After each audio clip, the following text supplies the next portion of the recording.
Self-efficacy. Every person wants to obtain self-efficacy since everyone naturally wants to meet their needs and be successful in life. They do it with others and do not need anyone else to achieve it. It is essential to balance one's skill and the support that can be received from other people, thereby obtaining a perfect combination that allows for the achievement of the set objectives.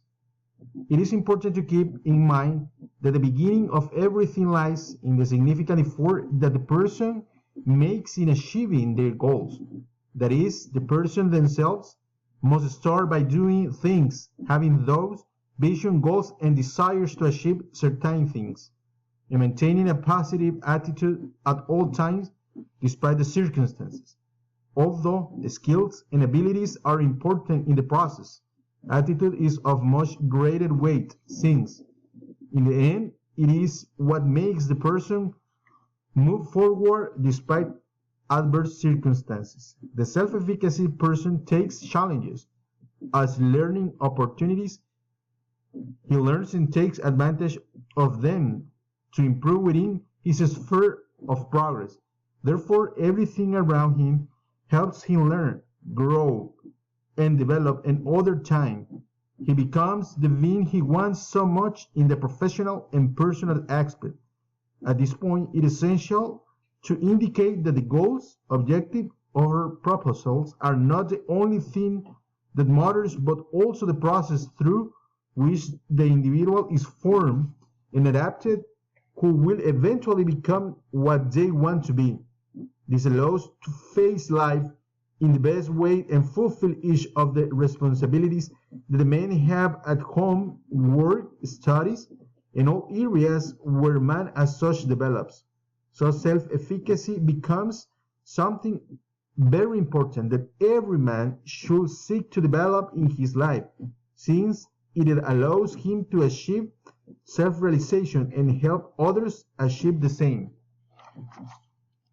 I consider that the analysis Brianna's group it is very accurate. It is a reality in our society that the people who follow this model usually have the characteristics that they mention, which denote a dark and negative aspect of them.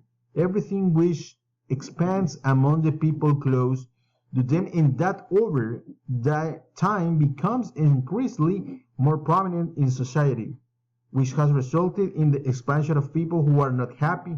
However, despite this, there is a facet positive which, although to a lesser extent, has allowed the progress and advancement of many people who begin to develop certain types of attitudes and behaviors even when, in a sense, they are not what they represent. However, said actions allow them to reach eventually set state and therefore achieve its objective, which would not have been achieved if it had not been for the previous behavior in such a situation. With the analysis that Johannet's group did, I agree 100% because phrase implies both a positive and negative aspect, and that is that, even though man, in general terms, tends to learn mostly towards the negative, that does not mean that there is a positive aspect which does not cease to be present, and that if you know how to handle it,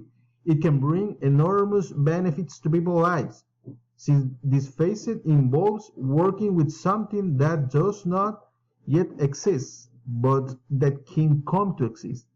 Like everything in life, the fine approach must highlight the positive so that by using it, positive results can be obtained that benefit society in general.